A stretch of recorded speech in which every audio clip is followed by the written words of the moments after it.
Bueno, muchísimas gracias. Primero quería agradecer por la invitación a esta jornada, que es muy importante tenerla en nuestra provincia. Sabemos que hoy la educación disruptiva se está llevando adelante en distintas escuelas de la provincia de Misiones. Nosotros somos un proyecto que inicia en el 2017 en la Cámara de Representantes por una iniciativa del ingeniero Carlos Rovira, quien es el presidente de la Cámara. Y desde ese momento nosotros empezamos a trabajar con los ejes de la robótica, como decía recién Sol, en un proyecto que es único en cuanto a que es un espacio público y gratuito, donde los estudiantes de Misiones pueden realizar actividades relacionadas justamente a los ejes de la robótica, que son la programación, el diseño 3D y la electrónica. Todo esto enmarcado en un modelo de aprendizaje basado en proyectos adaptados según los trayectos de formación que nosotros proponemos. Tenemos estudiantes desde los 5 años de edad en adelante, sin límites de edad, y desde el 2019, a través de un convenio con el Polo TIC de la provincia y la CODEIM, hemos empezado a llevar esta propuesta innovadora a los distintos puntos de la provincia a través de un proyecto que se llama Red Espacios Makers. Este año estamos llegando a los 57 espacios en la provincia de Misiones, así que queremos llegar a los 77 municipios y somos la primera provincia en el país que tenemos este tipo de proyectos con una fuerte apuesta del gobierno provincial. Sabemos que cuando el Estado y el gobierno proponen y apuestan a la educación, apuestan a un futuro, y en ese sentido estamos comprometidos para seguir llevando adelante todas estas iniciativas.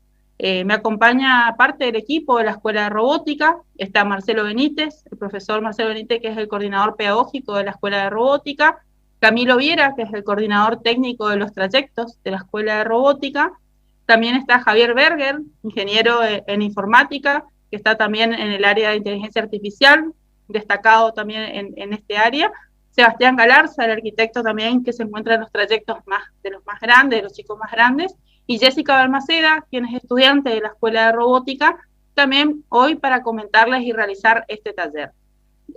Bueno, más que dar la bienvenida a nuestro taller, a todos los que están asistiendo en este momento, agradecimientos a todo el equipo organizativo, sabemos lo que es organizar este tipo de eventos, así que a disposición, y le paso la palabra a Marcelo. Muchas gracias.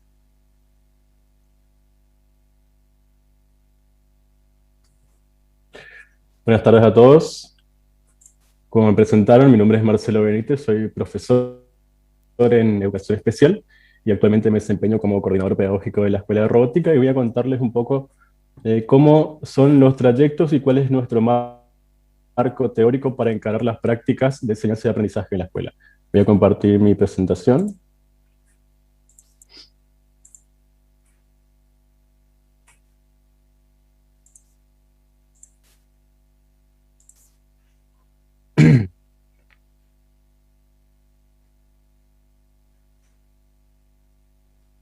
Bien.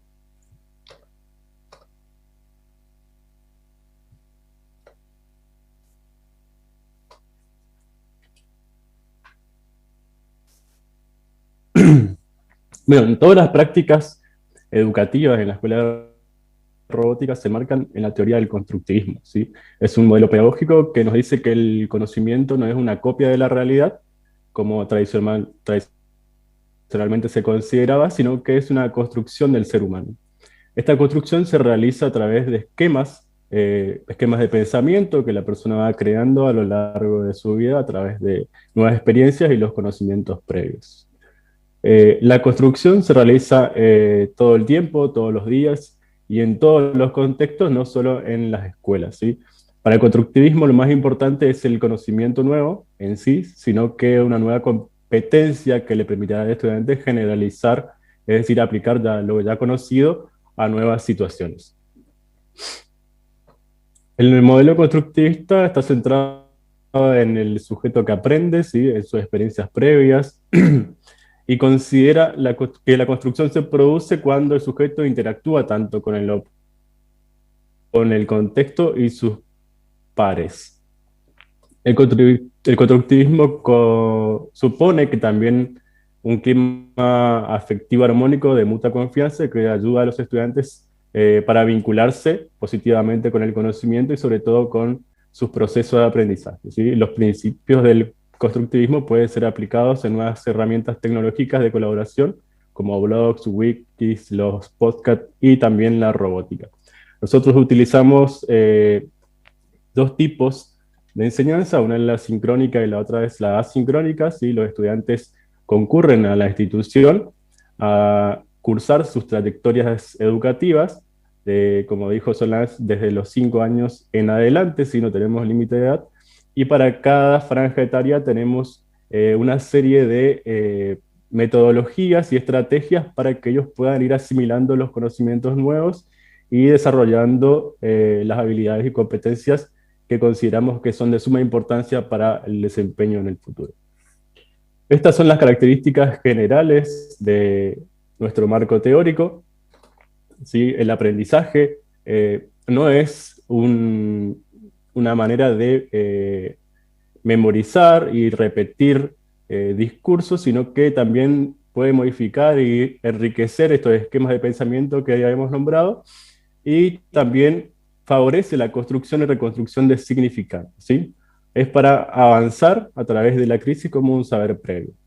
El facilitador, que es uno de los actores principales en el aprendizaje, ¿sí? Se desplaza de la función del portador del conocimiento y el que explica la clase en sí, sino que es un moderador, un coordinador, un mediador entre el aprendizaje, las experiencias y los estudiantes, y es quien conoce los intereses de los estudiantes. Si nosotros todo el tiempo estamos haciendo análisis y estudios de qué hacen nuestros estudiantes cuando no están en la escuela, qué videojuegos juegan, qué hacen con su tiempo libre, qué temáticas les interesa, qué música escuchan, y esos estudios son de suma importancia para después desarrollar nuestras propuestas de enseñanza, ¿sí?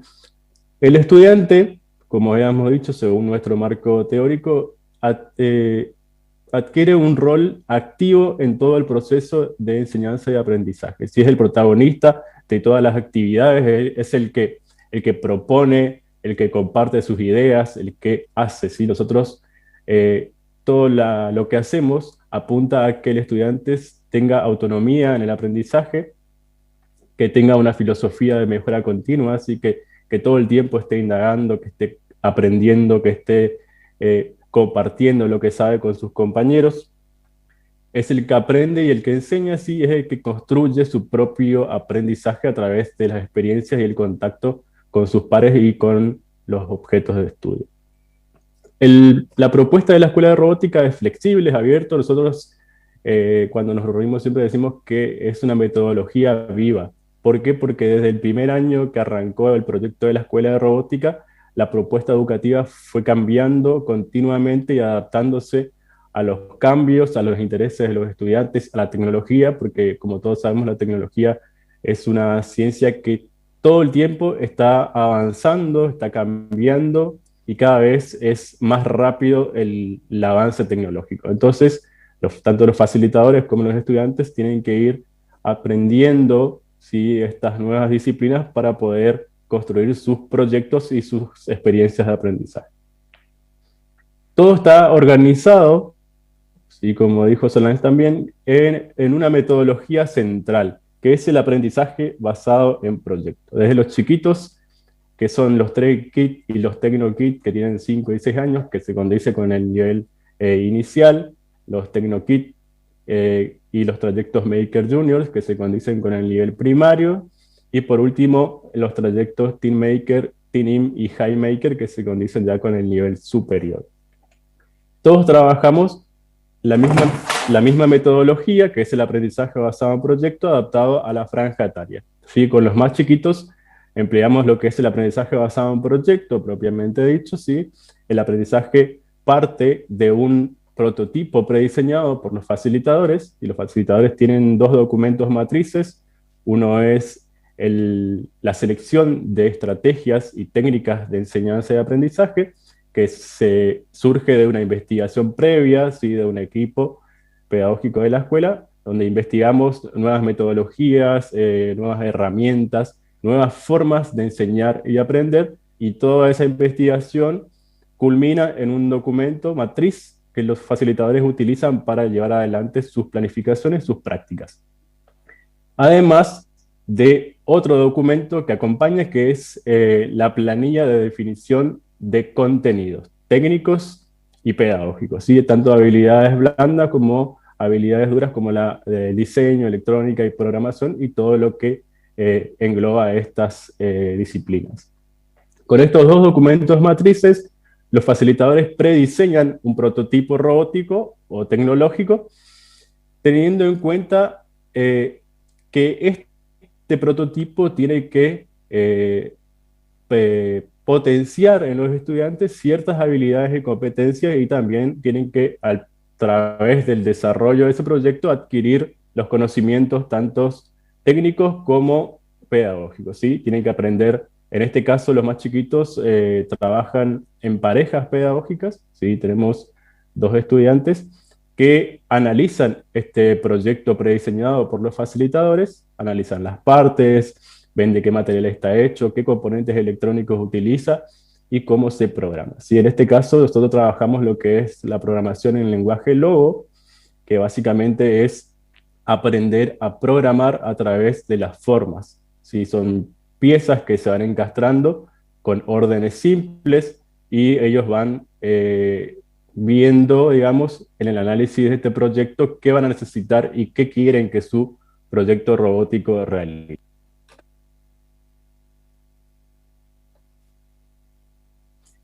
Todo el proceso de desarrollo de este proyecto está guiado, ¿sí?, por los facilitadores, que también trabajan en pareja pedagógica. En cada trayecto tenemos un profesional que está formado con conocimientos pedagógicos que están afines al nivel donde están enseñando. Si trabajamos con los más chiquitos, la mayoría de las veces son profesores o profesoras de nivel inicial, como así también psicopedagogos, profesores de educación especial, que lo que hacen es analizar y guiar la clase en cuanto a los tiempos, a las estrategias de enseñanza, analizan los intereses de los estudiantes. Y por otro lado tenemos un profesional técnico, que es el que está formado en la ciencia que se va a enseñar, ¿sí? Ya sea un ingeniero en electrónica, un ingeniero en mecánica, un ingeniero en informática, un técnico en electrónica, ¿sí? Son dos perfiles, una pareja pedagógica que es el que lleva adelante cada trayecto de la escuela de robótica, en este caso en todos los niveles. Después tenemos los Maker Junior, como habíamos dicho, que es la franja etaria de los 9 a 12 años, donde empleamos una metodología que es el aprendizaje basado en problemas. ¿Sí? En este caso ya la agrupación, a diferencia de los más chiquitos, que era de pareja pedagógica, ya es una adaptación de una metodología que es el Scrum. ¿Sí? El Scrum es una metodología de desarrollo ágil de software. Nosotros tomamos esa metodología y lo adaptamos a la educación, en este caso en esta franja etaria específica. El micro Scrum, ¿sí?, consta de se identifica con un rol y lleva adelante actividades afines a este, ¿sí?, siempre en pos a un objetivo en común. En este caso se parte de una problemática concreta, que también, a través de los dos documentos matrices que tienen los facilitadores, prediseñan un problema real, ¿sí? Puede ser un problema que esté relacionado con la inseguridad, con el cambio climático, con el ahorro energético. Y la función, ¿sí?, de los estudiantes es analizar esta problemática y, en base a ella, desarrollar un proyecto que dé respuesta a ese problema. ¿Sí? Nuevamente, el facilitador es el que prediseña esta problemática y el que va a guiar el proceso de aprendizaje, dándole a los estudiantes las herramientas que van necesitando y que van a ir a enriquecer este proceso de aprendizaje, desde el análisis de la problemática, desde la investigación, después de que si ese problema existe desde hace mucho tiempo, si hubieran algunas soluciones, qué proyectos están enfocados, ¿sí?, a resolver este problema, y después realizan, ¿sí?, este proyecto para dar respuesta.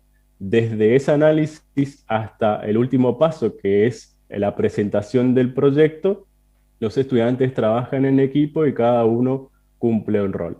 Estos roles pueden ser tanto el diseñador, que es el que se encarga de ver la parte estética y funcional del prototipo robótico, como así también el programador, que es el que se encarga de realizar los algoritmos y ver qué herramientas y qué componentes electrónicos va a programar para que realice la tarea que ellos necesitan para que este prototipo funcione y dé respuesta a su problema.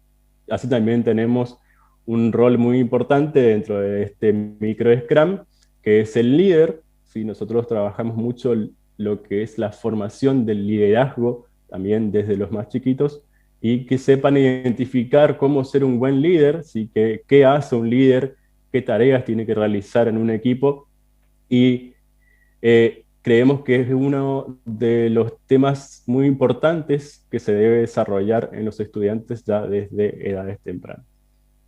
Por último, tenemos los 3 trayectos que van desde los adolescentes hasta los mayores de edad, donde empleamos una metodología que es el aprendizaje basado en retos. ¿Sí? El aprendizaje basado en retos también parte desde estos 2 documentos matrices, pero lo que hacemos es brindarle a los estudiantes, en vez de un proyecto prediseñado o un problema prediseñado, solamente le damos temáticas y recursos.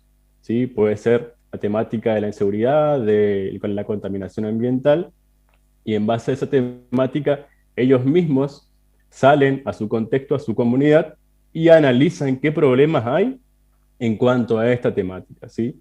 Por ahí, en cuanto a la contaminación ambiental, ven que en el barrio la recolección de residuos es ineficiente, por ahí ven que hay, las personas dejan basura en cualquier lado, y en base a estas problemáticas, y en base a ese problema que ellos mismos crean, ¿sí? Desarrollan un proyecto robótico que dé respuesta real y que se pueda implementar en su comunidad. Es decir, que este proyecto tiene que llevarse a cabo de forma real y sí o sí tiene que responder a este problema. Bien, ahora en la cuestión del tiempo, ¿sí? Desde los chiquitos que trabajan con ABP, con un proyecto preestablecido, hasta lo más grande, el tiempo de desarrollo de los proyectos es diferente, ¿sí? Los más chiquitos trabajan ABP, que por ahí suelen ser microproyectos, que le lleva 2 o 3 clases desarrollar todas las etapas. En el caso de aprendizaje basado en problemas, no suelen pasar 2 clases, porque en la primera clase analizan la problemática preestablecida, ven qué componentes y herramientas tienen, ya diseñan su proyecto y a la siguiente clase ya lo realizan y lo exponen. En cuanto al aprendizaje basado en retos, que es el más exigente a nivel cognitivo, es atemporal, es decir, que tenemos estudiantes que están hace 4 años en la escuela de robótica desarrollando su proyecto de robótica para dar respuesta a una problemática real de su contexto. Así surgen proyectos como manos biónicas, autos que funcionan con electricidad y no contaminan el medio ambiente, y muchísimos otros proyectos que surgen y que siguen desarrollándose año a año, y cada año van aprendiendo cosas nuevas y también van mejorando su proyecto. Bien. A nuestra metodología de enseñanza, básicamente la metodología de la acción, lo denominamos Remote Learning de la 4ª revolución industrial. ¿Sí? Es una propuesta híbrida que, digamos que utiliza tanto las clases presenciales como las clases virtuales. Las clases sincrónicas son las que llamamos nosotros, donde los estudiantes se conectan a distintas plataformas virtuales y tienen clases en vivo. Es decir, que el feedback en estas clases virtuales es inmediato, ¿sí? Nosotros trabajamos en el entorno virtual del aula virtual, que es propio de la Escuela de Robótica, desarrollado por los profesionales de la escuela, y donde los facilitadores van creando ¿sí? Van creando recursos educativos que pueden ser gamificados, aprendizaje basado en juegos, desafíos, evaluaciones que la mayoría de las veces son desafíos que tienen que ver con algún personaje que tiene que cumplir misiones y en cada misión tiene que descubrir y realizar alguna actividad que le demande un esfuerzo cognitivo determinado. Si nosotros utilizamos la clase en vivo Open, que son clases a través de las redes sociales en vivo, los estudiantes ingresan a una plataforma que se llama Discord. Sí, Discord es una plataforma que nos permite crear virtualmente una institución escolar. Tenemos salas de chat, de videoconferencia, de audio, donde los estudiantes ingresan directamente a su sala. ¿Sí? Tenemos también la sala de administración, dirección y de reuniones generales. Es como entrar a una escuela por la puerta y encontrás los distintos carteles y vas a donde querés ir. Esto nosotros lo llamamos sincrónicas porque lo que nos permite es sí o sí tener una interacción inmediata. Si el estudiante tiene una duda, nos consulta y nosotros estamos ahí para guiarlos en sus procesos de aprendizaje. Por otro lado, se creó un sistema donde los estudiantes entran a una plataforma y realizan una suerte de test rápido para ver si pueden cursar clases presenciales y qué día y qué horario, ¿sí? En este caso, las clases presenciales, nosotros respetamos la metodología que conté anteriormente por franja etaria, apoyados después de las plataformas virtuales, ¿sí? El estudiante cursa la parte práctica en la escuela de robótica y después puede reforzar esos conocimientos, esa experiencia práctica por medio de recursos virtuales en las plataformas de distintas actividades. Después tenemos las clases asincrónicas, que son en el aula virtual que tenemos en la escuela de robótica, que es el Moodle, ¿sí? Ahí tenemos actividades gamificadas, que siempre constan de 4 actividades, entre ellas un recreo, ¿sí? Donde los estudiantes pueden hacer un baile, subir una foto o interactuar entre sí, y 3 desafíos, que están concatenados entre sí por los contenidos técnicos y también por una narrativa gamificada con un personaje, con un contexto y con un objetivo específico. Acá trabajamos con estas actividades, foros de consulta y también a través de los grupos de WhatsApp de padres y estudiantes nos pueden hacer consultas diariamente. Y por último, sabemos que en la virtualidad hay mucha gente que no tiene acceso a la tecnología o al Internet, entonces tenemos estudiantes, por ejemplo, que optan por la parte analógica, ¿sí? A nosotros le llamamos clases analógicas, donde los estudiantes utilizan cuadernillos desarrollados por los facilitadores de cada trayecto, donde tienen textos, actividades, las mismas que están en el aula virtual, lo tienen en forma analógica en un documento y pueden hacer ahí también sus tareas y actividades y desarrollar sus proyectos. Todo lo que es la metodología ABP, ¿sí? Tiene distintos módulos, ¿sí? Los módulos que vemos en pantalla. En este caso, si bien el gráfico arranca por el módulo de ideas, la génesis de cada uno es distinto, como habíamos comentado. En el caso de los más chiquitos, la génesis es un proyecto preestablecido. En el caso de los Maker Junior, que son los chicos de 9 a 12 años, es un problema, y los adolescentes y mayores es un reto en sí, ¿sí? En el módulo de ideas, lo que se busca es desarrollar las habilidades comunicativas, ¿sí? El análisis crítico, analizar, en el caso de los más chiquitos, los prototipos, ¿sí? Analizar los problemas y la elección de la temática en el caso de los más grandes, y en base a esto empezar a diseñar la propuesta o el proyecto que van a desarrollar. En el módulo de diseño, con los más chiquitos, nosotros trabajamos mucho lo que es el dibujo, ¿sí? Ellos empiezan a dibujar su robot, ven qué partes pueden identificar del prototipo que se les presenta y van en base a eso diseñando, dibujando las propuestas que ellos tienen para mejorar ese proyecto. Sí, siempre partimos de los principios básicos del diseño, como figuras planas, cuerpos geométricos, y la reflexión, ¿sí? El autoanálisis sobre nuestras producciones realizadas y mejoras. Después que los estudiantes ya tienen un primer bosquejo, un diseño de su proyecto, pasan al módulo de programación. ¿Sí? Como dijimos, en esta parte nosotros desarrollamos los principios básicos de programación partiendo desde algoritmos, que son básicamente textos instructivos para realizar alguna tarea. ¿Sí? En programación, ¿sí? Los más chiquitos arrancan, como nombramos anteriormente, con lenguaje Logo, que es básicamente algoritmos con bloques, con figuras, y van creando ellos mismos la secuencia de pasos que quieren que realice su robot. Ya con lo más grande ya utilizamos distintas plataformas para trabajar con pseudocódigos, programación en los IDE Arduino y Processing. Una vez que tenemos el diseño y la programación, empezamos la etapa de construcción. ¿Sí? Ahí se tienen en cuenta los principios básicos de mecánica, herramientas, máquinas simples, máquinas compuestas, engranajes y distintas disciplinas que engloban lo que es la parte física del proyecto. Arman el prototipo y analizan los componentes y funciones para cargar la programación, y en base a la programación y la parte física ver qué se tiene que mejorar, si funciona como queríamos, reflexionar lo que hicimos, el tiempo que nos llevó y de qué manera podríamos mejorar.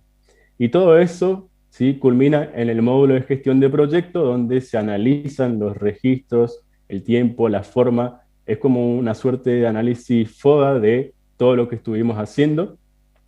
Y la evaluación final, en este caso, es la presentación de este proyecto. ¿Cómo yo sé que un proyecto es importante para la sociedad? Cuando es valorado por los mismos, ¿sí? Por las personas que están en mi entorno. Entonces, la única forma de saber de que este producto es valorado por la sociedad es presentándolo de la mejor manera. Para eso desarrollamos, ¿sí?, con los estudiantes actividades donde, por ejemplo, desarrollan habilidades comunicativas, técnicas de elevator pitch y demás, para que sepan exponer sus ideas y que puedan analizar después el feedback con los, en este caso, los clientes de ese producto. Bien. Hasta acá. No sé si hay alguna pregunta.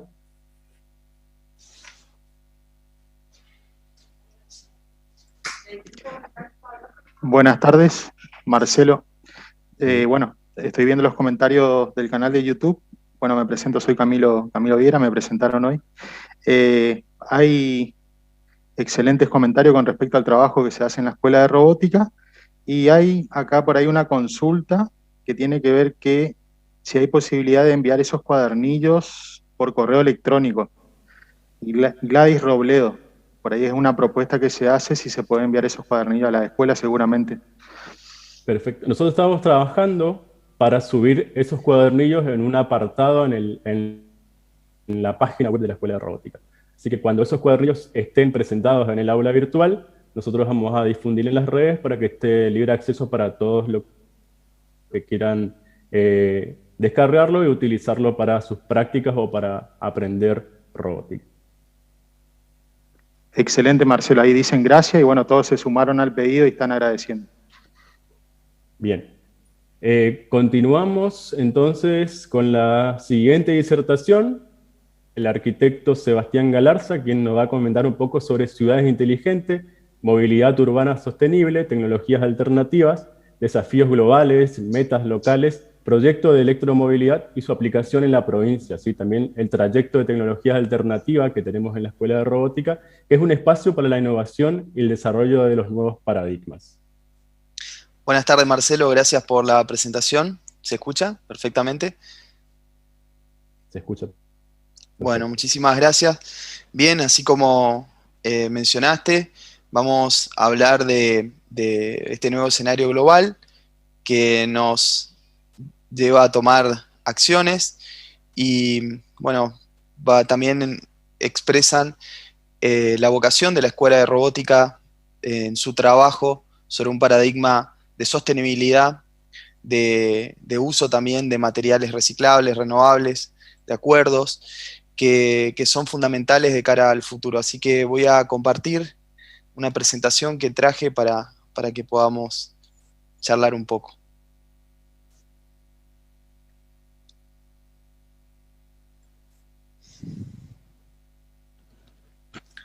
Bueno, como bien me presentaron, mi nombre es Sebastián Galarza, soy arquitecto, trabajo en el trayecto de tecnologías alternativas de la Escuela de Robótica de Misiones, trabajo en temas urbanos y, bueno, en esto también que son ciudades inteligentes y el nuevo paradigma de la movilidad. Desafíos globales y metas locales. Me pareció interesante nombrar de esta manera la charla porque es un poco entender el contexto global, los grandes desafíos que tenemos como seres humanos, que tienen que ver, estamos hoy inmersos en una pandemia, estamos frente a situaciones que son originadas por el cambio climático, estamos también atravesados por este desarrollo tecnológico que acelera muchísimo de estos procesos, también de los procesos de evolución del ser humano, y en esos desafíos globales tenemos que tener una mirada local y a partir de esa mirada local y entender nuestra coyuntura, poder establecer estrategias para poder hacer frente a esos desafíos.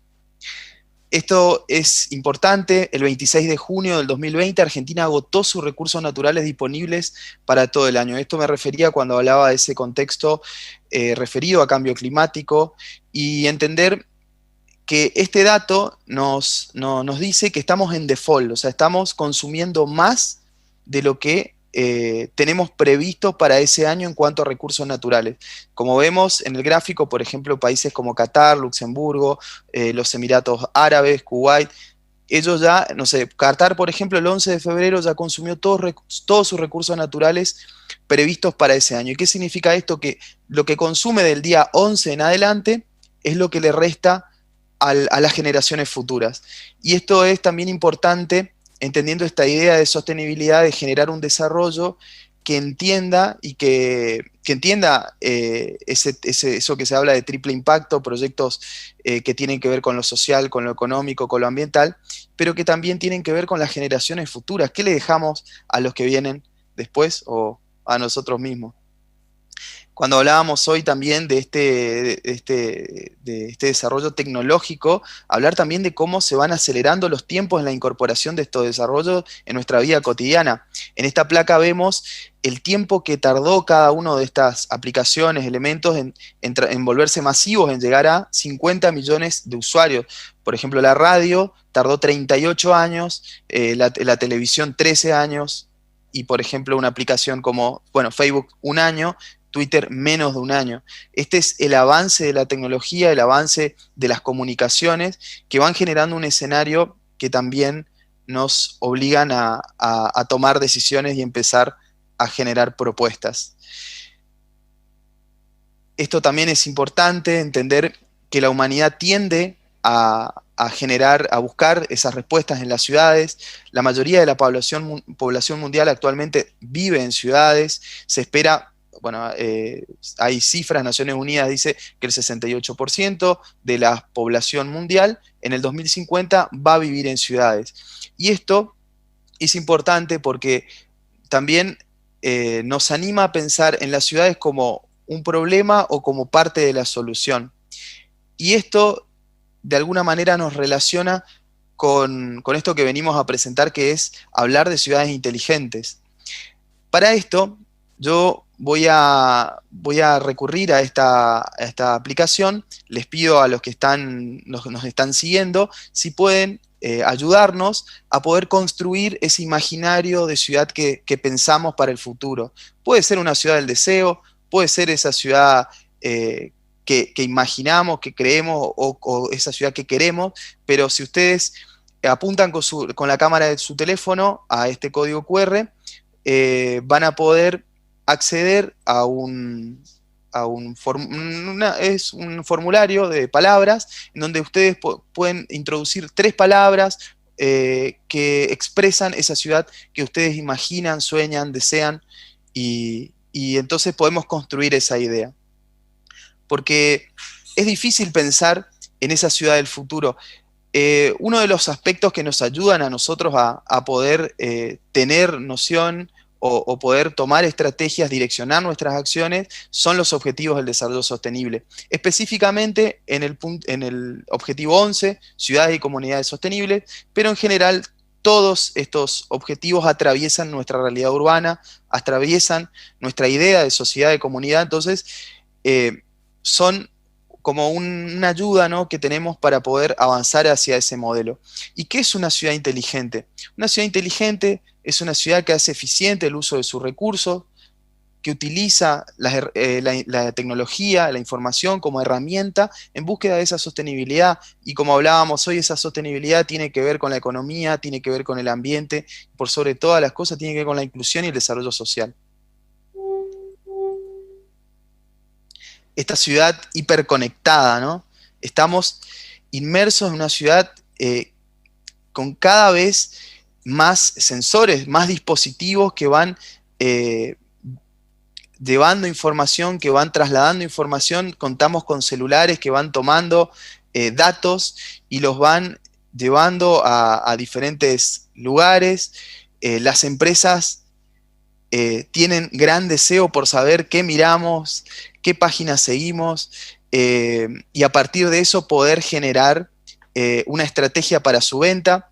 Decía una frase, no existían naufragios antes de que existan los barcos, no existían el Big Data aplicado a la información y el escándalo de Cambridge Analytica, de cómo ese poder de los datos van generando la posibilidad incluso de poder elegir un gobierno o, en el caso de las empresas, poder promocionar un producto.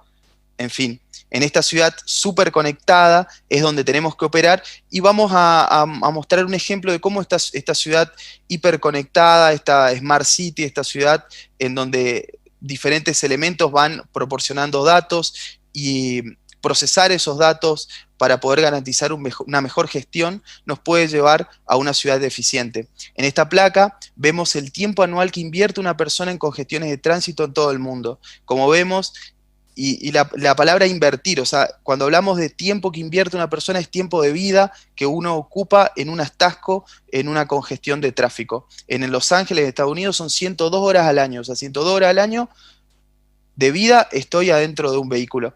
Entonces, una de las herramientas o un ejemplo de cómo podría gestionarse el tráfico en una Smart City es a partir de esta placa que nos muestra la información que va también vinculando a los edificios, a los vehículos, a los semáforos, a la señaléctica, a los peatones, y a partir de integrar esta información poder generar una gestión de estas intersecciones para evitar embotellamientos, atascos y guiar el flujo de circulación de los vehículos.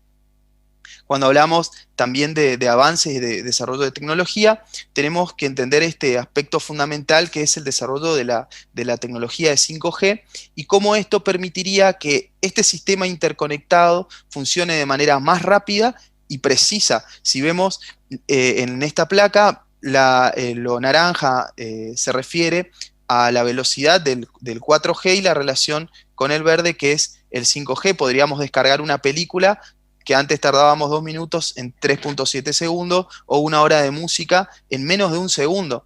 Esto abre la puerta no solo a un tema muy importante, que es la movilidad autónoma, los autos autónomos, el Internet de las cosas y las ciudades que van interactuando a partir de esa inteligencia construida a partir de datos. Le quería mostrar un ejemplo de un bus robot en la ciudad de Espoo, en Finlandia. Espoo es una pequeña ciudad situada cercana a Helsinki y tiene como parte de su propuesta para la movilidad urbana estos buses robot que van generando soluciones de movilidad urbana.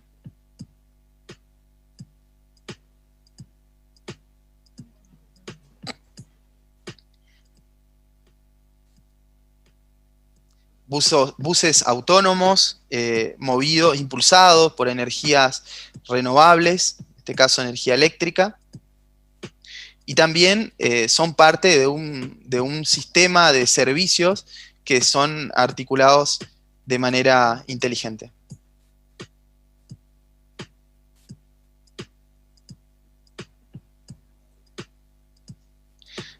Tienen sensores que permiten también mejorar la seguridad vial. Cuando pensamos en un cruce y muchas veces nosotros al llegar por ahí muy cerca del amarillo, algunos pueden tender a pisar el acelerador y generalmente los accidentes se suceden por errores humanos.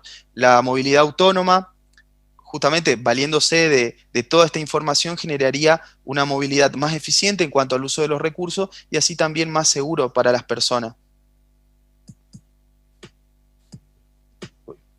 Perdón. Vuelvo a presentar.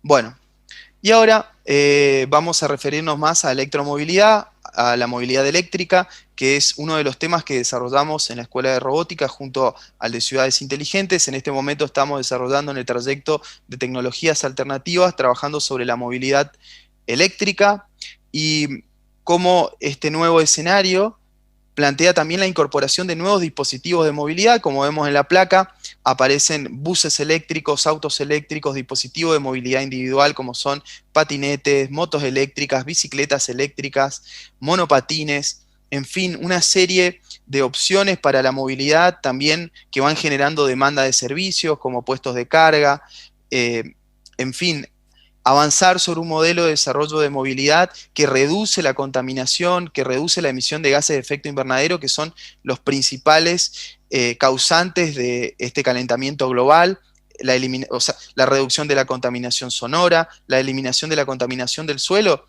generalmente dado por la deposición de los aceites y todos los elementos que componen los vehículos, y esta idea que es fundamental, y es la idea de la movilidad multimodal, que incorpora todos estos dispositivos en esa idea del puerta a puerta, ¿no? Cómo salimos de nuestra casa, abrimos la puerta y circulamos por una vereda hasta la estación de bus o en una bicicleta hasta la estación de bus para tomar el colectivo, llegar hasta un lugar cercano donde vamos a trabajar, recrearnos, educarnos, etcétera, y poder utilizar otro dispositivo como ser un patinete, un monopatín o una bici.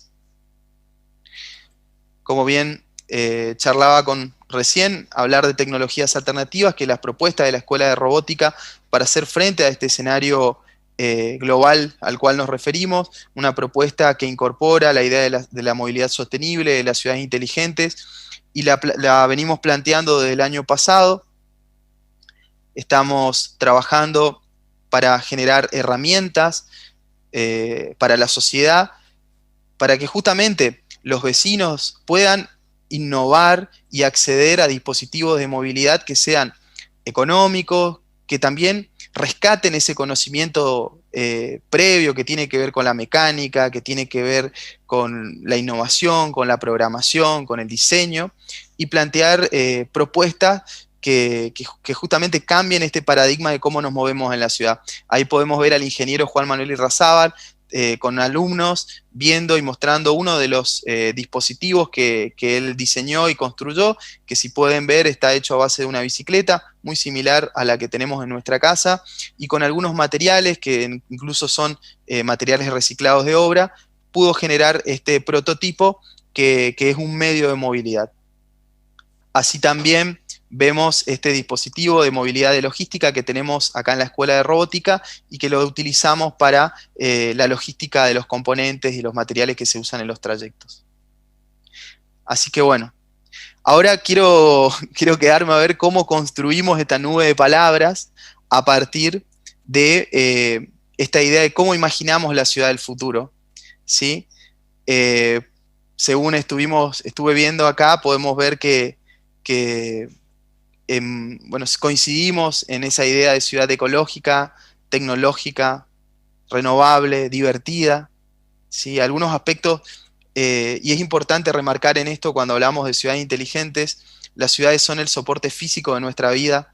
Necesitamos avanzar hacia la idea de comunidades inteligentes, ser ciudadanos inteligentes, y me parece que la Escuela de Robótica en ese sentido hace un aporte importante, en el sentido de que una ciudad inteligente se sostiene con innovación, con educación y con desarrollo. Así que muchísimas gracias, y bueno, le paso la palabra a nuestro próximo expositor.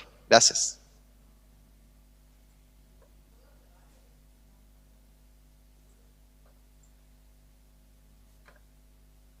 Excelente disertación, Sebastián. Ahora vamos a pasarle la palabra al ingeniero Javier Berger, quien nos va a contar un poco sobre robótica e inteligencia artificial aplicada a la agricultura, ¿sí? Retos de la agricultura del siglo XXI, familiarización con el concepto de inteligencia artificial, analizando su definición y ejemplos de la aplicación en robótica, aprendizaje automático, machine learning, redes neuronales artificiales, aprendizaje profundo o deep learning, avances en la agricultura mediante inteligencia artificial y robótica. Bienvenido, Javier. Buenas tardes, ¿cómo están? Muchas gracias. Gracias por la invitación. Y me confirman que se ve la presentación. ¿Se me escucha bien?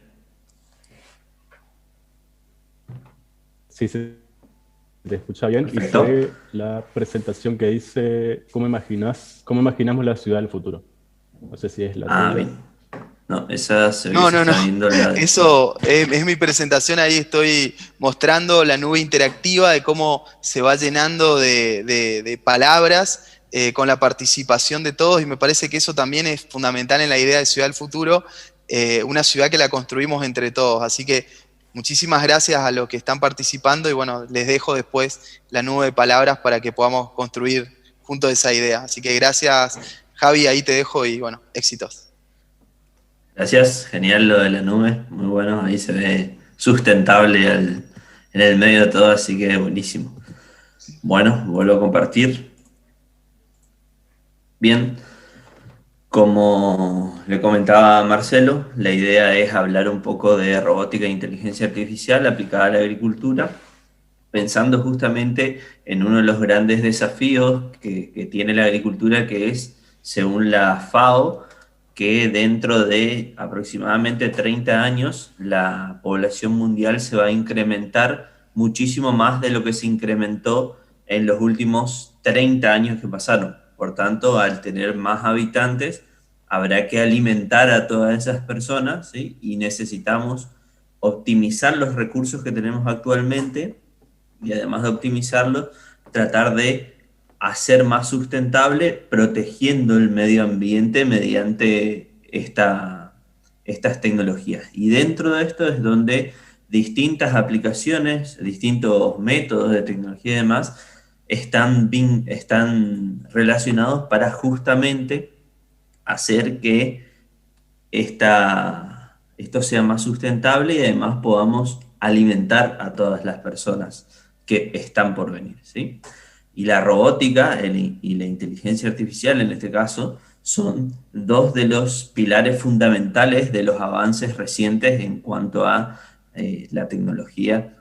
Es por eso que la idea, ¿sí?, de esta pequeña charla es hablar del concepto de inteligencia artificial, de todo lo que está involucrado en esto, la robótica como parte de la misma, soluciones donde se aplica inteligencia artificial dentro del agro, y primeros pasos como una idea para que aquellos que estén interesados en esta temática puedan empezar a dar justamente los primeros pasos y empezar a relacionarse con estas tecnologías, ¿sí? Los conceptos y los temas son bastante extensos. La idea de hacer una presentación corta, así que vamos a ir un poco rápido. Después, si alguien tiene una duda, al final está mi correo o desde la escuela algún contacto, no hay problema, ¿sí? También al final van a tener el enlace para acceder a esta presentación. Bueno, entonces vamos a empezar este recorrido hablando de inteligencia artificial. Siempre que hablamos de inteligencia artificial, lo primero que buscamos es definir qué es la inteligencia. Posiblemente, si hacíamos una nube de palabras, como hizo Seba, de qué es para cada uno la inteligencia, encontraríamos distintas definiciones de lo que cada persona considera que es algo inteligente, ¿sí? Pero tenemos ciertos conceptos que están definidos como inteligencia. Y digo ciertos conceptos porque no existe un único concepto aceptado de lo que es inteligencia, sino que, como ven, hay distintos grupos de conceptos que se relacionan de alguna manera, pero tienen distintas visiones acerca de lo que es la inteligencia.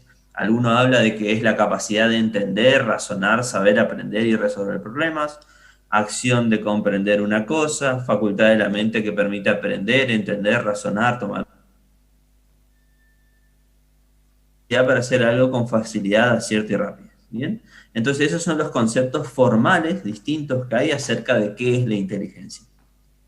Si buscamos un elemento común dentro de estos, es posible que encontremos la palabra aprender, ¿sí?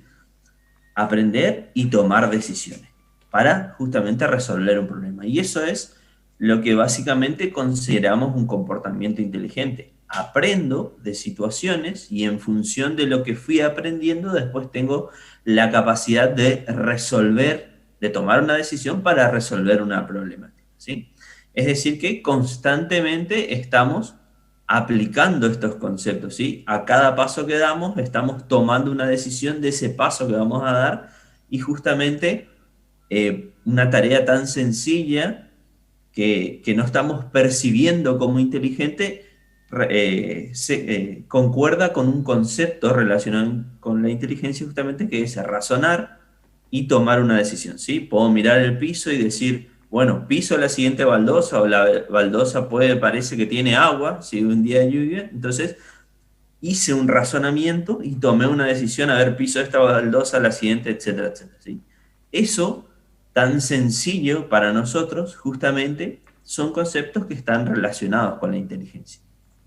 Y ahí es donde viene la inteligencia artificial, que el concepto, justamente, vamos a encontrar distintos conceptos. ¿Por qué? Porque hay distintas ideas de lo que es la inteligencia. Pero si recurrimos a la biblioteca o la enciclopedia de la inteligencia artificial, ¿sí? Un libro, dice que es un campo de la ciencia y la ingeniería que se ocupa de la comprensión desde el punto de vista informático de lo que se denomina comúnmente comportamiento inteligente.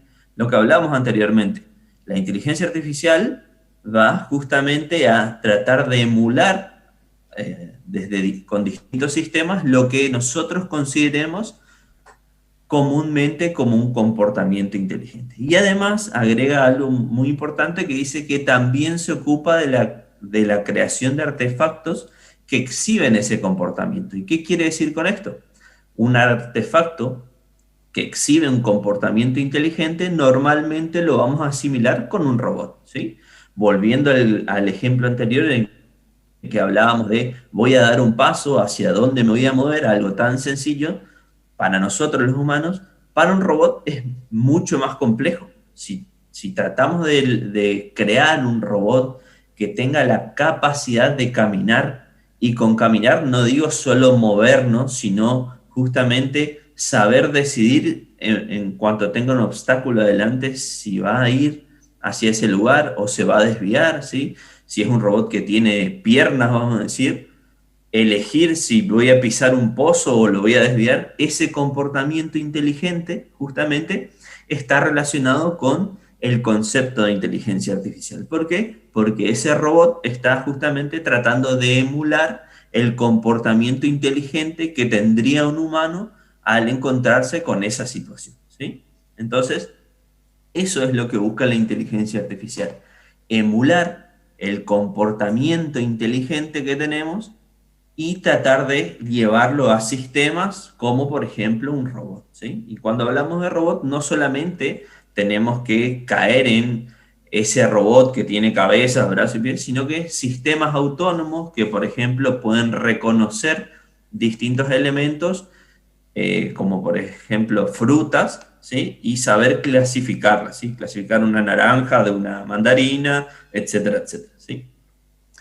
Comportamientos que para un sistema convencional serían difíciles de lograr. Es entonces donde justamente entran los conceptos de inteligencia artificial y los modelos para justamente tratar de generar ese tipo de robot y ese tipo de soluciones. Pero estos conceptos que estamos hablando ahora de inteligencia artificial y que seguro muchos de ustedes habrán escuchado recientemente, hay un sistema inteligente, hay un robot con inteligencia artificial, un sistema de inteligencia artificial, son conceptos que no son recientes, ¿sí? La inteligencia artificial ya se hablaba en años anteriores, en décadas anteriores, aproximadamente en 1950, ¿sí? Donde hubo el inicio de estas teorías de pensar que una máquina podía hacer cosas que normalmente, tareas que normalmente creíamos que solo un humano lo podía hacer, ¿bien? ¿Y por qué hoy por hoy explotaron, digamos, estas soluciones? Por distintos factores, pero los más importantes son estos que estamos viendo en la presentación, que habla de la capacidad de procesamiento, es decir, tenemos computadoras, servidores, celulares, equipos informáticos que tienen muchísima capacidad de procesamiento, es decir, procesadores que justamente pueden, refiriendo a las palabras, procesar muchos datos y de esa manera de esos datos ir extrayendo información relevante para tomar decisiones, ¿sí? Otro aspecto importante, el volumen de datos disponibles. Con la llegada de Internet, ¿sí? Que se expandió muchísimo, como contaba Seba hoy, cada uno de nosotros con nuestros dispositivos, notebooks, celulares y demás, estamos generando datos y esos datos son la fuente para después tomar decisiones a través de modelos de inteligencia artificial, ¿sí? La disponibilidad de formación también es muy importante. Pensemos que si nos remitimos a la escuela de robótica, ¿quién imaginaba 10 años atrás que tendríamos la posibilidad de una institución que nos esté enseñando robótica, ¿sí? Y así como la escuela de robótica, existen otros lugares de formación universitaria, por ejemplo, que están disponibles en línea, ¿sí? No es necesario que vaya a estudiar a un lugar, sino que puedo estudiar a través de internet de mi casa. Y eso es una posibilidad de formarnos, ¿sí? Y es así que estamos teniendo cada vez más profesionales en distintas áreas. Y eso es muy importante porque que podamos acceder a la formación es fundamental para encontrar soluciones, porque de nada me sirve tener muchos datos, tener la capacidad de procesarlo y no saber cómo hacerlo, ¿sí? Entonces la formación es muy importante, ¿sí? Y por último, algo que tiene que ver con la computación en la nube y demás, es la disponibilidad de recursos compartidos. Cuando empezamos a hablar de justamente de modelos de inteligencia artificial y demás, sabemos que necesitamos recursos, o sea, procesadores con gran capacidad, procesadores de video en caso de procesar imágenes, y eso muchas veces no disponemos nosotros, es decir, no tenemos una supercomputadora para hacerlo. Y para eso hay soluciones basadas en la nube que justamente me permiten utilizar recursos, es decir, computadoras que están en otro lado, y en esas computadoras poder ejecutar los algoritmos relacionados con el procesamiento de grandes volúmenes de datos, ¿sí? Y dentro de los conceptos de inteligencia artificial existen subcampos que son interesantes de ver, y uno de estos es el machine learning, ¿sí? Aprendizaje de máquinas traducido, o aprendizaje automático, que es una rama dentro de la inteligencia artificial que se encarga justamente de ver cómo puedo hacer que las máquinas puedan aprender, es decir, que una máquina tenga la capacidad de aprender, ¿sí? Y el concepto dice que utiliza la generalización de conocimiento en función de un conjunto de experiencias. ¿Qué quiere decir esto? Que aprende en función de ejemplos. Es decir, si voy a hacer un clasificador de naranjas y mandarina, lo que voy a hacer es mostrarle miles de imágenes de naranja y miles de imágenes de mandarina. Esos son los ejemplos en los cuales aprende, y justamente a partir de eso construye un modelo que a futuro tiene la capacidad de diferenciar lo que sería una naranja, una mandarina, o lo que a ustedes se les ocurra, ¿sí? Un perro de un gato, que es el típico ejemplo. Bien. ¿Cómo funcionan esos sistemas y por qué tienen esa enorme capacidad de identificar cosas? A través de una tecnología que se llama redes neuronales artificiales, ¿sí? Estas redes neuronales intentan justamente imitar cómo los humanos aprendemos, ¿sí? Y eso, y eso lo hace a través de neuronas conectadas, ¿sí? Que tienen una estructura. La estructura básica, y así rápido porque tenemos poco tiempo, es que tengo una capa de entrada, una capa intermedia y una capa de salida. Y en el ejemplo que están viendo, en la capa de entrada voy recibiendo imágenes para hacer un clasificador de imágenes, pero de esto mismo puede recibir texto o puede recibir audio, ¿sí? Y voy a hacer un clasificador de texto para reconocer caracteres, como por ejemplo cuando ustedes escanean con su celular un texto y a través de las aplicaciones de Google, como Google Lens, detecta cuál es el texto que está escrito y le puede servir hasta para traducir, o cuando ustedes envían un comando de voz a un asistente y eso que ustedes hablaron aparece escrito, ¿sí? Todo eso se hace con redes neuronales artificiales, ¿sí? Y básicamente el funcionamiento es, le ingreso una entrada, sería por ejemplo una imagen, y le digo, lo que te estoy mostrando es un perro, ¿sí? Después le digo, bueno, lo que te estoy mostrando es un gato. Internamente, a través de sus funciones, tiene esa capacidad de justamente aprender las representaciones de cada uno de los tipos, ya sea perro y gato, y después a futuro tiene la capacidad de, cuando vea un nuevo perro o un nuevo gato, saber diferenciar entre los dos, ¿sí? Y esto funciona con redes neuronales artificiales, ¿sí? Después, a su vez, hablamos que Machine Learning es un subcampo de inteligencia artificial. El Deep Learning o el aprendizaje profundo es a su vez un subcampo dentro del Machine Learning. Estos algoritmos son más recientes, empezaron a hablarse a partir del 2010, ¿sí? Y están pensados para que, al hablar de profundo, es porque tiene mayor capas de abstracción. Hoy hablábamos de una capa de entrada, una capa oculta y una de salida. Esta tiene muchísimos niveles de capas y están pensados para no depender de reglas, sino que justamente aprender a interpretar por sí solo las imágenes, por ejemplo, o los audios o los textos, ¿sí? Y a diferencia de lo que vimos anterior, esas redes neuronales, que en este caso para los modelos de Deep Learning trabajan con redes neuronales profundas, tienen distintas capas de abstracción, que son las que ven acá adentro, y cada una de esas capas se dedica a identificar algo, ¿sí? Y ese algo podría ser, bueno, una de las capas detecta lo que es fondo de lo que es la imagen en sí, otra capa es especializada en detectar dónde están los ojos de los animales, dónde están las orejas, dónde está la boca, y así cada capa va sumando algo y al final logra justamente construir y decir, bueno, lo que me estás mostrando es un gato o es un perro, etcétera, etcétera. Eso para entender por ahí cómo está funcionando y por qué son más rápidas. Y además otra ventaja que tiene estas redes es que podés tomar una red que ya aprendió a clasificar, por ejemplo, gatos y perros, y reentrenarla de una manera mucho más fácil para que después clasifique vacas y caballos, por ejemplo, ¿sí? Entonces, por eso que cada día hay nuevos modelos de clasificación y hay nuevas soluciones basadas en inteligencia artificial. Bueno, eso como una introducción súper rápida de los conceptos que tienen que ver con inteligencia artificial, y ahora vamos a ver un poco de ese tipo de soluciones, pero ya no solamente centrándonos en perros y en gatos y en naranja y mandarina, sino que en problemas que están vinculados con el agro, ¿sí? Si vemos a nivel mundial,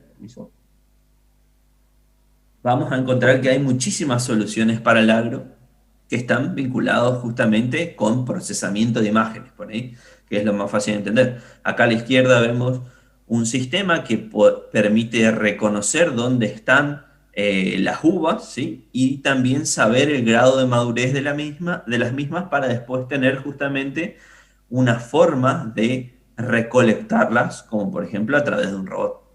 En la siguiente vemos, esto lo que está haciendo es marcando en un mapa los cultivos de una zona, ¿sí? lo va marcando con distinto color y lo que me permite, por ejemplo, tener, por ejemplo, un dron monitoreando o un satélite y reconocer las plantaciones de un lugar. Después acá tenemos la imagen que va capturando un robot, ¿sí? Al medio, y se ven como lechugas o plantas, ¿sí? Este robot rojo, que tiene cámaras que tienen la capacidad de ir identificando las plantas dentro de un cultivo y de esta manera, por ejemplo, podría identificar que donde hay una planta realmente que está siendo cultivada y donde hay una planta que puede ser una plaga, digamos, ¿sí? Y de esa manera, también de manera eficiente, controlar la aparición de plagas. Después tenemos otro robot dentro de un invernadero que tiene la capacidad de identificar a través de una foto si un morrón está maduro o está disponible para cosechar y a través de un brazo robótico hacer la cosecha, ¿sí? Después el siguiente a la derecha es justamente una aplicación a la cual le podemos enviar la foto de algún cultivo y nos puede decir si ese cultivo presenta alguna enfermedad conocida o no. Y finalmente, el de arriba, ¿sí? Van a ver que está tomando una imagen y hace una segmentación, es decir, detecta dentro de esa fruta cuáles son las regiones en las cuales está presente una enfermedad, ¿sí? Y así como esta hay un montón de soluciones en los cuales se aplica inteligencia artificial, ¿sí? Para identificar enfermedades, para utilizar mejor los recursos, etcétera, etcétera, ¿sí? Bueno, si hablamos de soluciones, de este tipo de soluciones lo veíamos a nivel global y decimos, ah, bueno, sí, en tal lugar hacen eso, y nos parece como que es algo alejado, ¿sí? Pero de manera local, también regional, se hacen distintas soluciones, le voy comentando algunas rápidas, ¿sí? Por ejemplo, a nivel regional hay una enfermedad que se llama HLB o One Lombing de los cítricos, en la cual hay muchas personas que tienen que monitorear las plantaciones de cítricos y tienen que tratar de identificar la enfermedad. Esa enfermedad produce unas manchas en las hojas que son difíciles de ver, ¿sí? Entonces, utilizando modelos de inteligencia artificial, es decir, entrenando un algoritmo con miles de imágenes de las distintas enfermedades, podemos construir una aplicación que tenga la capacidad de que, tomando una fotografía, identificar si lo que está viendo identificar en lo que está viendo qué tipo de enfermedad puede ser. Y acá viene una de las grandes cuestiones que dicen, bueno, sí, pero si vos estás haciendo esta aplicación, le estás como sacando el trabajo a la persona que monitorea. En realidad no, esto es una herramienta de toma de decisiones, es decir, que la persona tiene una aplicación, una solución que le va a permitir justamente tomar una decisión y en este caso la aplicación se basa en miles de imágenes para justamente decir qué enfermedad posiblemente tenga la hoja, ¿sí? Así, de esta manera, podemos también trabajar con identificación de cultivos, ¿sí? Tenemos distintos tipos de variedades, en este caso de batata, pero podríamos tener lo mismo de mandioca o lo que sea, y tratamos de identificar de qué tipo es. ¿Y de qué nos sirve identificar de qué tipo es un cultivo? Porque hay cultivos, hay una misma planta, digamos, que puede servir para alimento, por ejemplo, la mandioca, para alimentar los animales, otra para el cultivo humano y otro para la industria. Entonces, de esta manera, podemos entrenar también un algoritmo que procese miles de imágenes de hojas y después tenga la capacidad de saber la hoja que le estoy mostrando a qué cultivar sirve y de esa manera también el productor sabe exactamente qué tiene que aplicar para ese cultivo, ¿sí? Ya sea para control de plagas o para riego, ¿sí? Y en ese contexto es donde también en la Escuela de Robótica estuvimos trabajando en un proyecto que se llama CROP, que voy a contar muy resumido porque después la alumna Balmaceda va a estar hablando de esto, ¿sí? Que es una identificación de cultivos para uso responsable del agua, es decir, hace también una identificación de cultivos que están relacionados con la huerta y en función de la información que obtiene puede saber cómo regar esa planta, ¿sí?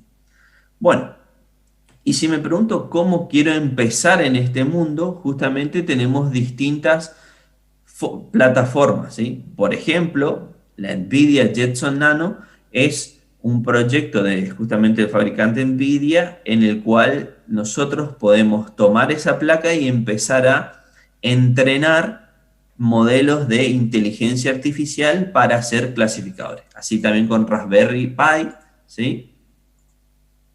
O también, aparte de empezar a trabajar con placas, también tengo que empezar a trabajar con distintos lenguajes de programación, ¿sí?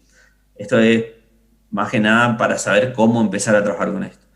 Y acá tenemos Python como lenguaje de programación base, Google Colab como la plataforma virtual en la cual puedo entrenar modelos, que decíamos que no necesito tener una supercomputadora para hacerlo, y las librerías como TensorFlow y Keras que le permiten justamente hacer un entrenamiento más fácil sin tener que hacer mucha programación para identificar imágenes, audio, etcétera, etcétera. ¿Sí? Bueno, acá me quedo de Raspberry Pi y Google Coral, que son proyectos similares, cada uno de distinta empresa, para justamente desarrollar soluciones de inteligencia artificial. Bueno, eso ha sido todo hasta acá. Muchas gracias. Acá si escanean este QR tienen acceso a la presentación o tienen el enlace. Para finalizar, si a ustedes les interesa estas soluciones que están vinculadas a inteligencia artificial, soluciones vinculadas al agro y demás, también le comento que hay un congreso en el cual se desarrollan distintos trabajos de esto. Tienen el acceso acá al Congreso de Agroinformática, ¿sí? Con todos los datos. Y después, para finalizar, también le dejo la palabra a Camilo, que le va a estar presentando alguna actividad con este Padlet para finalizar. Así que muchas gracias. Si hay alguna duda o consulta, los escucho.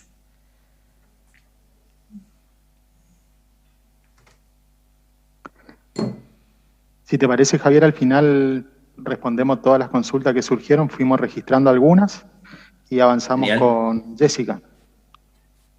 Antes Genial. de continuar, me gustaría responder algunas preguntas que tienen que ver por ahí con la temática anterior. Una de ellas dice, ¿cómo se llaman los dos archivos matriz que usan los facilitadores para trabajar con los niños de 5 años? Como habíamos dicho, trabajamos con dos documentos matrices que surgen de la investigación, de un trabajo de investigación de los facilitadores. Uno es el marco pedagógico y la selección de estrategias y metodología de enseñanza, y el otro es la planilla de definición de contenidos, ¿sí? También estos dos documentos surgen de una investigación que se realiza antes de iniciar el ciclo lectivo. Después dice otra pregunta. ¿Tendremos acceso a estas presentaciones de la Escuela de Robótica? Obviamente vamos a poner a disposición para que puedan tener como material de lectura. Y una pregunta que me llamó mucho la atención que dice, ¿las redes 5G contaminan radioactivamente? Por ahí es un tema que está, digamos, girando en muchas redes, ¿sí? Y por ahí tuve que leer un poco, ¿sí? Entré en una página de National Geographic de España y que dice que la tecnología 5G permitirá desarrollar el Internet de las cosas en el que los aparatos electrónicos estarán conectados entre sí, ¿sí? Dice que lo primero que tenemos que hacer para entender si es dañino para la salud o no, es que tenemos que entender de qué se trata la tecnología, ¿sí? 5G viene de quinta generación, obviamente antes de la quinta generación hubieron otras generaciones, por ejemplo, el 2G, el 3G, el 4G, ¿sí? Que ya están implementados en la sociedad. Por ejemplo, la tecnología 2G nos permitió utilizar los revolucionarios SMS, ¿sí? Los sistemas de mensajes sociales que antes podías comprar un pack y mandar 9000 mensajes, comunicarte con todos tus seres queridos de forma inmediata. Después la tecnología 3G que nos permitió conectarnos de forma continua a Internet, ¿sí? Y años más tarde aparece el 4G que hace posible que hoy podamos ver este streaming en vivo, ¿sí? Bajar fotos en alta resolución, de manera rápida, si antes tardaba mucho más en descargar algún contenido. Y también gracias a la ver videos online, ¿sí? Actualmente estamos acostumbrados a esto, pero años atrás era algo totalmente impensable que se podía realizar. Con el 5G lo que va a aparecer es una decena de dispositivos conectados al mismo tiempo. Un electrodoméstico de la casa con un mobiliario urbano, los coches interconectados. Sí, gracias a esta tecnología se podrá navegar, por ejemplo, 10 veces más rápido en Internet, 10 veces más rápido que la fibra óptica que tenemos hoy en día. Y también, gracias al incremento de la frecuencia, que ya ronda entre 3,5 GHz, incluso se podrá utilizar esta tecnología que ya está apareciendo por todos lados, que es el Internet de las cosas, y se va a hacer una realidad. Bueno, investigué un poco nada más sobre la Organización Mundial de la Salud, qué dice en cuanto a esta temática, y dice que tras muchas investigaciones que se van llevando a cabo desde 2006 hasta el 2020 que pude investigar, no se ha detectado ningún efecto adverso para la salud relacionado, ¿sí?, con la exposición a tecnologías inalámbricas, ¿sí? La Organización Mundial de la Salud dice que no encontró ningún efecto adverso en todos los estudios que realizaron desde el 2006 hasta hoy en día. Entonces, obviamente es una tecnología nueva, y como toda tecnología, así como también la robótica, que en un momento se decía que a través de las películas y demás que iban a ocupar el lugar del ser humano en distintos trabajos y que se podrían rebelar en contra de sus creadores, la tecnología trae intriga, como lo desconocido también produce temor. Entonces tenemos que aprender a conocer, a perderle el miedo al avance tecnológico, y nada más. Bien, otra pregunta, avanzamos rápido porque nos queda poco tiempo. Dice, ¿qué hacen con las baterías que usan en sus proyectos? Las baterías que utilizamos en los proyectos de la Escuela de Robótica son baterías de litio y de lipo, que son recargables, ¿sí? Duran un montón de tiempo, y cuando ya termina su vida útil, los almacenamos en contenedores sellados y se los envía a un lugar donde van a reutilizarlos para otro tipo de proyectos. Dice, hoy por la mañana se habla acerca de la falta de insumos para hacer una simple excursión con los niños. En cuanto a la robótica en las escuelas, ¿sería mayor el costo o solo algunos tendrían acceso? Bien, la robótica es sumamente económica. Por ahí, aprovechando que está Javier acá, me gustaría que Javier me ayude a responder esto. ¿Cuánto dinero me sale a mí crear una aplicación que tenga eso que habíamos mostrado sobre que identificaba los distintos tipos de plantas y demás que tienen inteligencia artificial? ¿Cuánto me cuesta a mí realizar una aplicación como esa? ¿O cuánto me cuesta a mí realizar un proyecto simple de robótica? Y mucho menos que tener 50 personas monitoreando constantemente un lugar. Digamos, el precio es subjetivo por ahí para algunas cosas, pero si uno se pone a analizar el costo y el beneficio, obviamente es mucho mejor aplicar esa tecnología, porque a la larga voy a poder ir mejorándola, ¿sí? Y el tiempo que la persona, que el monitoreador, digamos, se ahorra en hacer eso, puede aprender a capacitarse a cómo desarrollar ese tipo de soluciones, ¿sí? Entonces, esa es la gran diferencia por ahí. Que decir, bueno, invierto en tecnología, pero también tengo que pensar que las personas que están vinculadas a eso tienen que aprender a utilizar esa tecnología y empezar a mejorar el proceso. Entonces, si bien por ahí la inversión inicial puede parecer mucho, a la larga vamos a ver que los frutos son muchos mejores. Excelente. La mayoría de las tareas que se realizan en la Escuela de Robótica parten del software libre y el hardware libre. Es decir, que la mayoría de los insumos que utilizamos son de muy bajo costo, ¿sí? Entonces podemos hacer proyectos diversos con muy poco dinero. Ahora, para aprovechar el tiempo, porque ya lo estamos pasando a la hora, le paso la palabra a Jessica Balmaceda, estudiante de la Escuela de Robótica, que nos va a contar sobre su proyecto Acrop Cobot Agricultor, ¿sí? La presentación de la problemática, el tema del agua en los sistemas de riego, planteo de la solución, sistema de detección de cultivos, sistema de riego tradicional, y toma de decisiones de suelo húmedo, radiación solar, calidad de suelo, y es un tema súper interesante que surge de un proyecto de un estudiante de la Escuela de Robótica. Bienvenida, Jessica. Buenas tardes a todos. Como comentaba Marcelo, este proyecto del robot surge dentro del marco de las clases de la Escuela de Robótica. Somos 5 compañeros que desarrollamos este robot denominado Acrop, que surge a partir de identificar la problemática que tienen los productores acá en Misiones con respecto a lo que es datos e información en el terreno para tomar decisiones, en el sentido de optimizar los recursos naturales, especialmente el agua, en la producción de lo que es del sector de la agricultura. Entonces, lo que nosotros hicimos es desarrollamos este robot al que denominamos Acrop con el objetivo de que él mismo obtenga datos relevantes de las zonas de cultivo que se transformen en información esencial para el productor y que le permitan hacer un uso eficiente del agua. En este sentido es que actualmente en Misiones el riego se realiza por aspersión, otros parámetros como ser la humedad se realiza de forma muy artesanal. Entonces nosotros venimos con este proyecto de robot, no a reemplazar lo que realiza el agricultor hoy en día, sino a ayudarlo a tomar una decisión eficiente para su producción.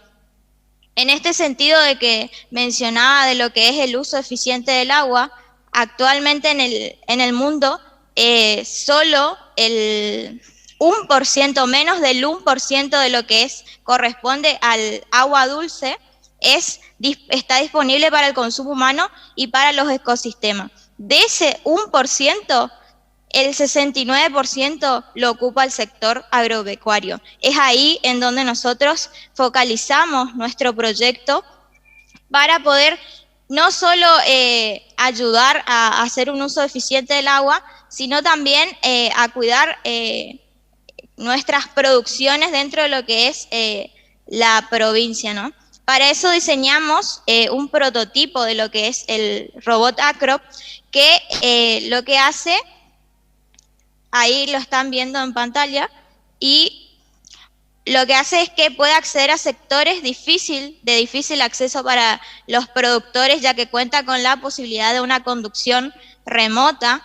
En este robot lo que tiene, se incorpora sensores de humedad de suelo basados en Arduino, que es lo que trabajamos acá en la escuela, que permiten obtener de manera remota todos los datos importantes a la hora de tomar la decisión de regar los cultivos de manera eficiente. Además, este proyecto de Acrop incorpora el uso de energías alternativas, demostrando así el compromiso también de parte de nosotros con el cuidado del medio ambiente. Además, como venía mencionando Javier, nosotros incorporamos a este proyecto un sistema de identificación de cultivo basado en las técnicas de Deep Learning, lo que permite, mediante inteligencia artificial, identificar y relacionar los datos obtenidos con cada cultivo. Es ahí donde nuestro compromiso con hacer el uso eficiente del agua. Nosotros con este sistema de identificación lo que hacemos es que mediante una cámara identifica qué tipo de cultivo es, toma esos datos, mediante lo que es el sensor de humedad, toma la humedad y dependiendo de qué tipo de humedad correspondiente al tipo de cultivo, decide o no si regar en ese momento, mejorando así, optimizando los recursos del productor de Misiones y colaborando también con este compromiso de cuidar el medio ambiente. Esa es toda la presentación. Nosotros somos 5 estudiantes, estamos actualmente cursando el TINIM y bueno, quiero agradecer por la invitación. Muchas gracias.